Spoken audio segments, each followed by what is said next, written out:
ஜப்பான்ல நீங்க ஒரு பொருள தொலைச்சீங்கன்னா என்ன நடக்கும்?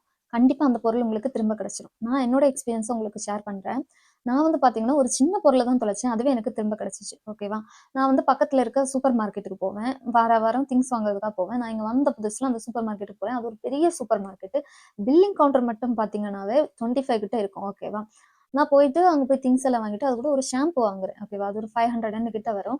அந்த ஷாம்பு வாங்கிட்டு பில் போட்டதுக்கப்புறம் நான் அங்கேயே மறந்து வச்சுட்டு வந்துட்டேன். வீட்டுக்கு வந்தோனே கவனிச்சேன். ஆனா எனக்கு திரும்ப போறதுக்கு மடியா இருந்துச்சு. யார்கிட்ட போய் என்ன கேட்பேன்? புதிய ஊரு. அப்படின்னு சொல்லிட்டு அப்படியே விட்டுட்டேன். நெக்ஸ்ட் வீக் வந்து அதே மாரி திங்ஸ்லாம் வாங்குறதுக்காக போறேன். போயிட்டு திங்ஸ் எல்லாம் வாங்கும்போது மத்த திங்ஸோட நான் மறுபடியும் இதே ஷாம்ப வாங்குறேன். ஓகேவா? ஏற்கனவே மறந்து வச்சுட்டேன்ல. அதனால நான் திரும்ப வாங்குறேன்.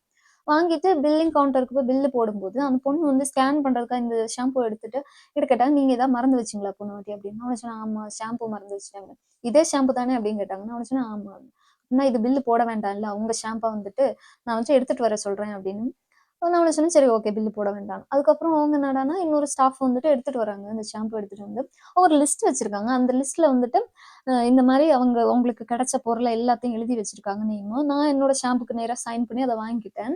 எவ்வளோ மெனக்கெட்டு பண்றாங்கன்னு பாருங்க. அது ஒரு பெரிய சூப்பர் மார்க்கெட். ஸ்டாஃப் கூட வந்துட்டு சேம் கிடையாது. நான் அப்ப அதுக்கு முன்னாடி போனப்ப வேற ஒரு ஸ்டாஃப் தான் இருந்தாங்க. இவங்க வேற ஒருத்தவங்க. அப்ப எப்படி கண்டுபிடிச்சாங்க?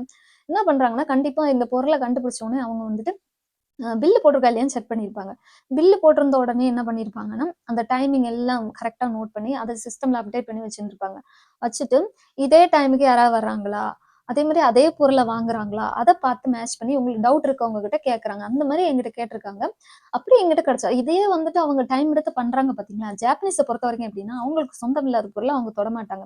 ஆனா இதுவே வந்துட்டு மொபைல் ஃபோன் இந்த மாரிலாம் தொலைச்சீங்கன்னா, கண்டிப்பா அத பார்த்துட்டு அப்படியே போயிட மாட்டாங்க. பக்கத்துல இருக்க போலீஸ் ஸ்டேஷன்ல ஏதாவது எடுத்து குடுத்துருவாங்க. ஓகேவா? இந்த மாரி நீங்க தொலைக்கிற பொருளு கண்டிப்பா வந்துட்டு உங்களுக்கு திரும்ப கிடைச்சிரும்.